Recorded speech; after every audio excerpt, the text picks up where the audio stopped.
Hello everyone, it's me again, and today I'm showing off a handful of modified Adventure Force Hypershots. The Adventure Force Hypershot is simply a version of the X-Shot recoil or kickback, and the Adventure Force versions here retail for about $4, making them one of the better values when it comes to single-shot front-loading Springer pistols.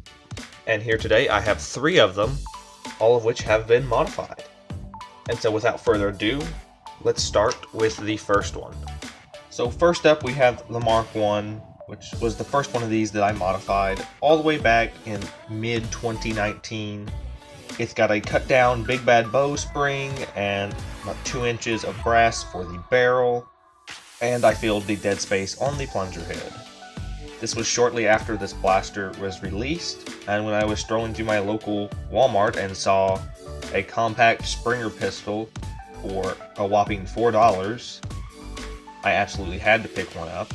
And of course I modified it, and this thing is hitting about 100 FPS, which at the time made me very pleased.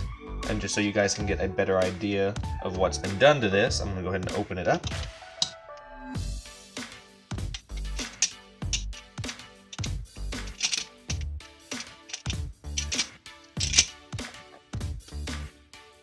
And as you can see, there's not a whole lot going on here. Obviously the blaster was not even painted, and none of the holes or gaps in the shell were even filled in or covered in some way. It's running on the stock catch spring like all of these, and the barrel was not even sealed to the plunger tube, and there's nothing stopping a dart from being pushed all the way into the plunger tube. But you can see there how I filled in the dead space, and here's our cut down triple B spring, which is definitely the beefiest of the 3 springs these blasters are running on. And all in all, it made for a very fun sort of concealable last ditch little blaster. So yeah, all in all, a very bare bones mod with not a lot going on. And I mean, you can just see that the craftsmanship is definitely the level of skill that I had in mid-2019, and I learned quite a lot from this blaster. So yeah, that is the Mark I. And now let's get on to, in my opinion, the most interesting one of the 3 blasters. So the Mark II is actually outputting about 115 FPS, so a mild improvement over the previous generation. And that's all due to the longer barrel, which it is sporting a 3.5-inch barrel rather than a 2. And it is also brass, of course. And also the fact that the barrel is now sealed to the plunger tube, so there's no air escaping whatsoever. It is running a slightly weaker spring. It's got a Busby Wizard spring, and obviously this thing has been painted. All of the shell holes and gaps and such have been filled, and the brass barrel has been covered with some faux Nerf barrel, and it is also running a stock catch spring like all of these, and the plunger head has had the dead space removed. Now, just so you guys can see what's inside of this, I'm going to open it up real quick.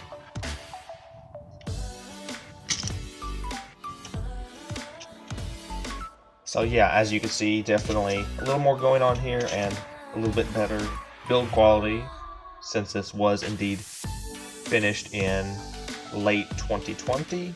I've even added some hot glue to the grips on both sides for a little weight, and I do have to say that this is probably the blaster I would enjoy using the most out of these 3. Of course, I won't be using any of them because they are all going to be gifts for friends, as I simply have no use for them anymore, and I'm trying to clear out some space. And with that being said, I'm going to close this one back up, and we'll move on to the next one. So here we have the Mark III, the final modified Hypershot that I will be doing, and this one was very recently finished. As a matter of fact, just a couple days before the filming of this video, and technically, I could probably say this is the most interesting, but it's definitely less impressive, shall we say. than, to be honest, either of the previous, but especially the Mark II. This one just is kind of my favorite. It's got worse quality epoxy puttying on the sides to fill some of the holes in the shell. It literally just has a flat plastic plate with 2 screws to cover this top hole. This one is not even filled in, although I'll admit that's not really necessary. It's got the worst quality paint job, though it's probably what most consider more interesting than this one. The dart holder is totally unchanged. It has the worst performance at a whopping 90 FPS, mostly due to the stock spring and the kind of funky barrel, which is of course sealed to the plunger tube, so that's good. And of course I filled in the plunger head dead space, and there's hot glue in the grips for some added weight. And sitting at the end of our roughly 6-inch Nexus Pro barrel with tightening rings, we've got some orange faux barrel, you know, for safety. But that's honestly about it. So I'm just going to open this up real quick so we can take a look inside.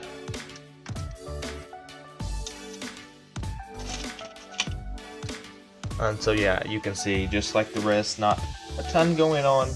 But one thing that I can say is the quality of the barrel to plunger tube connection is a bit higher quality than these other two. Plus, it actually has something stopping the darts from being pushed through the barrel into the tube. And that's just a section of 19/32 brass, which is smaller than a 50 cal foam dart. But in the end, it's still not something I would use if I had to pick between the 3 of these, but I'm still somewhat happy with how the build turned out. It's something different.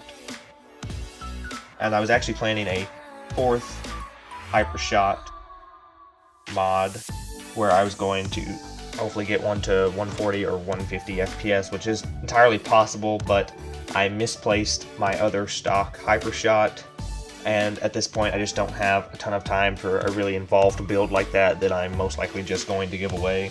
So this is going to be the final one for me. But I did enjoy building all 3 of these, and I learned something from every one of them. And I think the people receiving these as gifts are going to hopefully get some enjoyment out of them too. Anyways, I think that's going to do it for this video. I hope you enjoyed, and I'll see you in the next one. Peace.